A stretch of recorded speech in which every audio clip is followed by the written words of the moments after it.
terbaca di Indonesia. Bismillahirrahmanirrahim. Assalamualaikum warahmatullahi wabarakatuh. Apa kabar teman-teman hari ini? Alhamdulillah luar biasa, tetap semangat, tetap ceria, Allahu Akbar.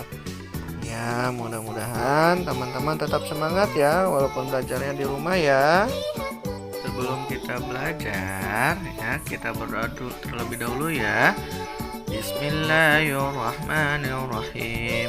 Rabbi zidni ilman warzuqni fahman. Amin. Baik teman-teman, sebelum ke materi kita nyanyi dulu yuk teman-teman yuk. Oke.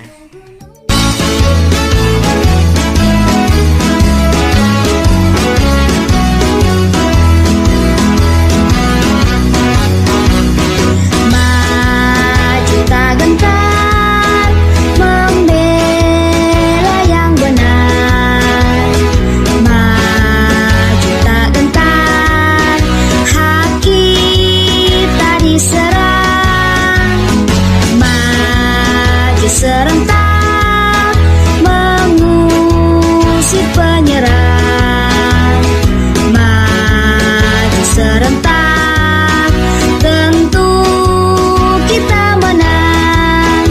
Bergerak, bergerak serentak, serentak menerkam, menerjang, terkam. Tak gentar, tak gentar menyerang, menyerang. Majulah, majulah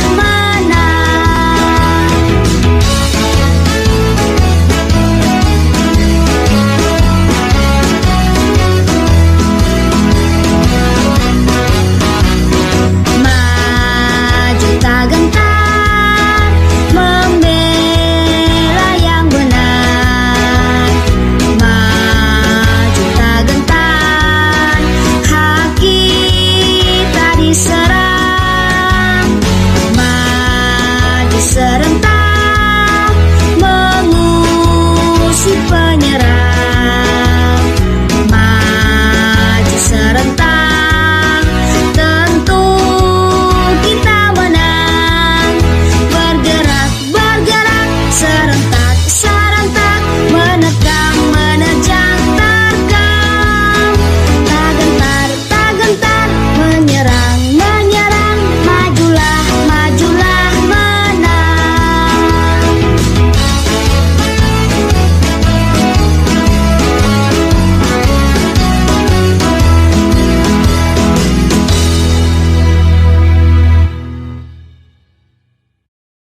Nah, teman-teman siaga, kali ini kita akan belajar tentang hari-hari besar agama dan hari besar nasional. SKU Siaga nomor 14. Hari-hari besar agama dan hari besar nasional. Setiap siaga tentu memiliki agama karena merupakan salah satu syarat menjadi pramuka. Syarat ini tersirat dalam Dwi Satya yang telah diucapkan pada pramuka siaga. Oleh karena itu, setiap siaga harus mengetahui hari besar agama, minimal mengetahui hari besar agama yang dianutnya. Hari besar agama Islam adalah Idul Fitri, Idul Adha, Maulid Nabi, dan Isra Mi'raj.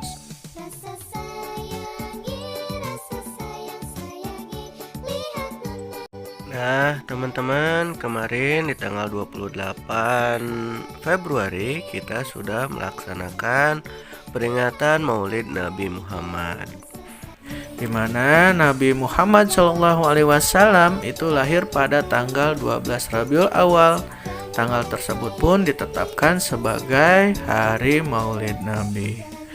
Rasulullah sendiri lahir di kota Mekah, teman-teman, tahun gajah, dari pasangan Abdullah bin Abdul Muthalib dan Aminah bin Wahab. Namun, sang ayah meninggal dunia sebelum Nabi Muhammad lahir, dan ibunya menghembuskan napas terakhir saat Nabi berusia 6 tahun. Perayaan Maulid Nabi diadakan pertama kali oleh Sultan Salahuddin Al-Ayyubi atau Muhammad Al-Fatih. Tujuannya untuk meningkatkan semangat jihad kaum muslimin dalam rangka menghadapi perang salib melawan kaum salibis dari Eropa dan merebut Yerusalem. Berdasarkan buku nomor 37 Masalah Populer untuk Ukhuwah Islamiyah karya Haji Abdul Bomad, yang bisa dipetik dalam perayaan Maulid Nabi adalah mengingat manusia tentang risalah dan sirah dari Rasulullah Shallallahu Alaihi Wasallam. Dengan begitu, umat Islam akan memahami bahwa satu-satunya tauladan adalah Rasulullah Shallallahu Alaihi Wasallam. Berdasarkan Al-Quran, surat Al-A'raf ayat 157, Allah Subhanahu wa Ta'ala berfirman mengenai keutamaan, memuliakan dan mencintai Nabi Muhammad Sallallahu Alaihi Wasallam sebagai berikut, yang artinya yaitu orang-orang yang mengikuti Rasul, Nabi yang ummi, tidak bisa baca tulis, yang namanya mereka dapati tertulis di dalam Taurat dan Injil yang ada pada mereka, yang menyuruh mereka berbuat yang ma'ruf dan mencegah dari yang mungkar, dan menghalalkan segala yang baik bagi mereka dan mengharamkan segala yang buruk bagi mereka, dan membebaskan beban-beban dan belenggu-belenggu yang ada pada mereka. Adapun orang-orang yang beriman kepadanya, memuliakannya, menolongnya, dan mengikuti cahaya yang terang yang diturunkan kepadanya Al-Quran, mereka itulah orang-orang yang beruntung. Nah, teman-teman, apabila kita ingin mencintai Rasulullah, kita dapat melakukan dengan cara banyak bersolawat kepada Nabi kita Rasulullah Shallallahu Alaihi Wasallam. Karena membaca salawat akan menanamkan benih-benih kecintaan kepada Rasulullah Shallallahu Alaihi Wasallam. Kita akan selalu terkenang, teringat dengan Rasulullah Shallallahu Alaihi Wasallam, dan Allah yang akan menjaga kecintaan tersebut. Bagaimana tidak? Karena Rasulullah mengatakan, siapa yang bersolawat, satu kali dia bersolawat kepadaku, Allah yang akan membalasnya dengan 10 solawat. Bayangkan teman-teman, balasannya langsung datang dari Allah Subhanahu wa Ta'ala. Ya, mudah-mudahan kita semua dapat menanamkan benih cinta kepada Rasulullah Shallallahu Alaihi Wasallam dengan cara yaitu tadi melakukan sholawat.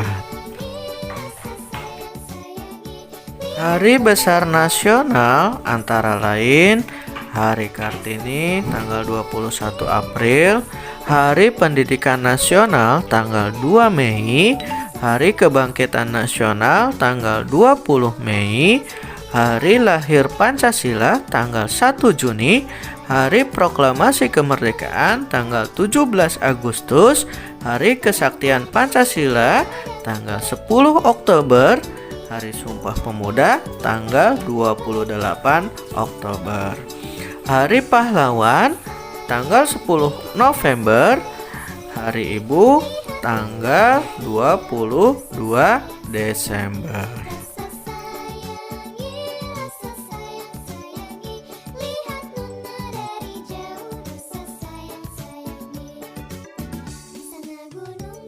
Nah, teman-teman, di bulan Oktober ini, tepatnya tanggal 28 Oktober, kita akan melaksanakan Hari Peringatan Sumpah Pemuda. Ada yang tahu Sumpah Pemuda itu apa?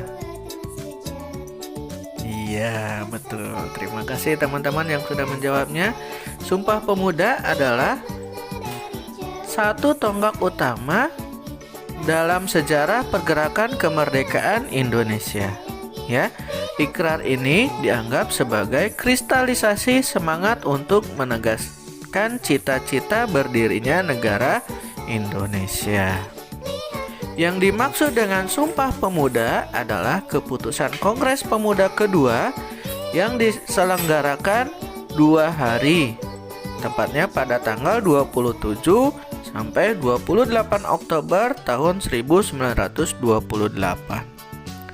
di Batavia atau Jakarta. Ya. Keputusan ini menegaskan cita-cita akan ada tanah air Indonesia, bangsa Indonesia, dan bahasa Indonesia. Keputusan ini juga diharapkan menjadi asas bagi setiap perkumpulan kebangsaan Indonesia dan agar disiarkan dalam berbagai surat kabar dan dibacakan di muka rapat perkumpulan-perkumpulan. Istilah Sumpah Pemuda itu sendiri, teman-teman, ya, tidak muncul dalam keputusan Kongres tersebut, melainkan diberikan setelahnya. Berikut adalah bunyi 3 keputusan Kongres tersebut, ya, sebagaimana tercantum pada prasasti di dinding museum Sumpah Pemuda. Penulisan menggunakan ejaan Van Ophuijsen, ya. Sumpah Pemuda. 1. Kami putra dan putri Indonesia mengaku bertumpah darah. Yang 1. Tanah air Indonesia. 2. Kami putra dan putri Indonesia mengaku berbangsa yang satu, bangsa Indonesia. 3. Kami putra dan putri Indonesia menjunjung bahasa persatuan, bahasa Indonesia. Nah, itulah teman-teman isi dari keputusan Kongres tersebut, ya. Nah, sejak tahun 1959, tanggal 28 Oktober itu ditetapkan sebagai Hari Sumpah Pemuda, yaitu hari nasional yang bukan hari libur yang ditetapkan oleh pemerintah Indonesia melalui keputusan Presiden nomor 316 tahun 1959 tanggal 16 Desember 1959 untuk memperingati peristiwa Sumpah Pemuda. Nah, sudah jelas ya teman-teman ya. Jadi setiap tanggal 28 Oktober kita memperingati Hari Sumpah Pemuda.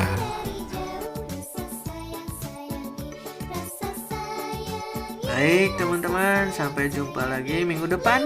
Jangan lupa berdoa agar ilmu hari ini bermanfaat. Sekian dari Anda. Assalamualaikum warahmatullahi wabarakatuh.